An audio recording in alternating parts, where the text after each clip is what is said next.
Hi everyone, Megan here. Today I have some exciting news about my channel. So I have changed my channel name to Megan the Story Girl. Now I've already been a booktuber for like over a year, like almost a year and a half. So this seems like a long time coming to change my channel name. But I've noticed a few other booktubers that I love have changed their names recently. So I thought, you know what, it's never too late. It's my channel, I can do what I want with it. So yeah, I am now Megan the Story Girl, and I think that's a channel name that represents myself really well. So The Story Girl is actually a book by L.M. Montgomery. It is about Sarah Stanley, a young girl who goes to live with her cousins on Prince Edward Island. Or I should say, her cousins come to live with her on Prince Edward Island for a little while. So it's a great story of cousins and friendship and childhood. The sequel is The Golden Road, and it's really quite enjoyable. But yeah, the reason why I picked that name, not only is it because it's an Ella Montgomery book and I have a very close connection with Ella Montgomery and all things Anne of Green Gables, but also it just represents me well. I love stories. That has always been my passion since I was a tiny little child. My mom, or was it my dad? I can't remember. One of them had written this Christmas letter back when I was like 2 or something, and I reread it a couple years ago, and it said something like, Megan is, off playing with her doll, which she has named Jamaica, and she, every time we go into her room, she gets angry because Jamaica is having her nap. And so, yeah, stuff like that. Since I was a little girl, I've told stories aloud to my cousins and my sisters. That was always like a nightly routine. Like we would have reading time and then we'd have talking time, which was me telling a story out loud to my sisters.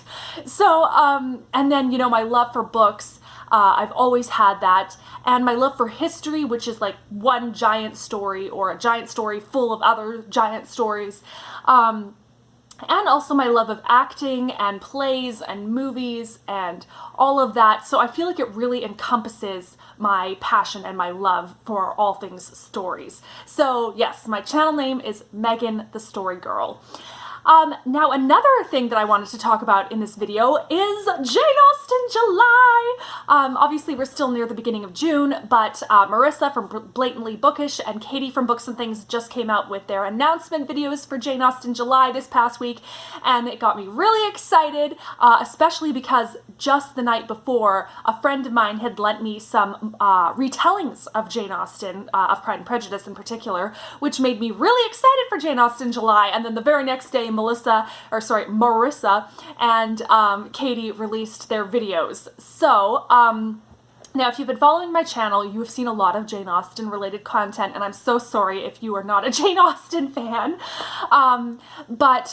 So basically, if you've been following my videos, you know that I just reread all of her novels again, as well as her fragments, The Watsons and Sanditon. So you know that I just did all that, so I'm not going to reread her actual novels again. So I won't be meeting challenge number 1, which is probably the most important challenge, but I think it's okay since I've been, like, my whole February to now has been Jane Austen, the Jane Austen crazed. So I will be reading some writings of Jane Austen though. I did read her Juvenilia not that long ago, so I'm not going to be rereading that, but I will be reading the letters of Jane Austen. I'm really excited to read this because I have read a number of her letters before and they're so good. And this particular edition, it's the 4th edition collected and edited by Deirdre LaFay. It has tons of notes in the back, tons of background notes about who each person is. Like almost half of this fairly large book is biographical notes and just specific notes about what Jane Austen was talking about. So I think this is going to be a great edition to read it in.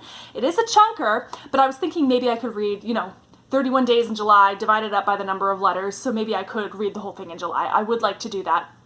However, I am trying to focus on not making my life all about reading, because with this quarantine, I have been my social life obviously has changed, like everybody, and now that things are starting to open up a little bit more, I want to focus more on, my social life and stuff, so my reading might suffer a bit. But that's okay, because that's not what my life is all about. There's way more to life. Yeah, so I will tell you about those books that my friend lent to me. So as soon as she said this, I was like, oh my goodness, there's this thing on YouTube called Jane Austen July. When do you want them back by? Could I read them for Jane Austen July? And she's like, yeah, take your time. So yeah, she lent me a trilogy. It's a trilogy called Fitzwilliam Darcy Gentleman by Pamela Aiden. So you may have heard of these. The first one is called An Assembly Such as This. The second one, Duty and Desire. And the third, These Three Remain. That's actually from a Bible verse. It says, these three remain, faith, hope, and charity, which means love. And the greatest of these is love. So I don't know if that's gonna have anything to do with that, but yeah, so these books just look so good. What are they, you may ask? They are Pride and Prejudice from the perspective of Mr. Darcy! So I'm like, yes, that sounds so good. So I'm definitely, well, I most likely will be reading all of these. I'm gonna start them, and then if I find them to be too romantic, I might DNF them.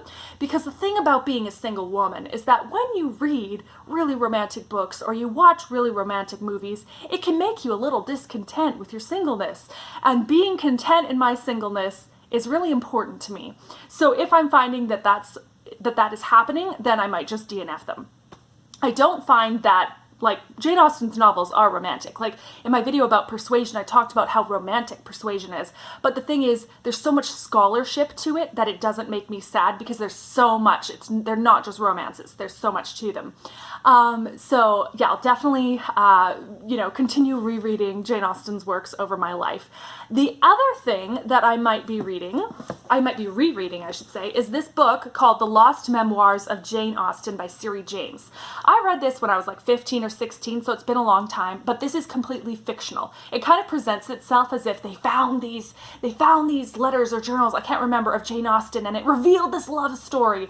But of course, it's all fictional, so that's one thing to keep in mind when you're reading it. But it is kind of based on this little story that, a lot of people are like, oh, Tom Lefroy, that was Jane Austen's, that was the love of her life. If you don't know, Jane Austen never married. But people say, oh, Tom Lefroy, that was the love of her life.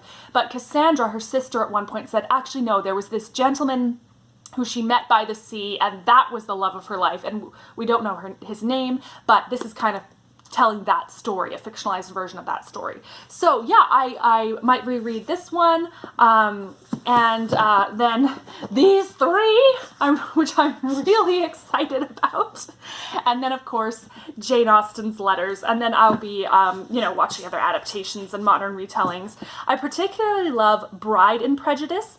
It's like a Bollywood modern retelling of Pride and Prejudice in India, and they also go to England and Los Angeles, and it is such a fun movie. Like, I love it so much. So I highly recommend that one if you want to watch that one. I think the hosts have recommended that one too. But anyway, I can hardly wait for Jane Austen July, and yeah, I guess that's all I had to say today. So may you all be filled with peace, hope, love, and joy. So take care, everyone. Bye.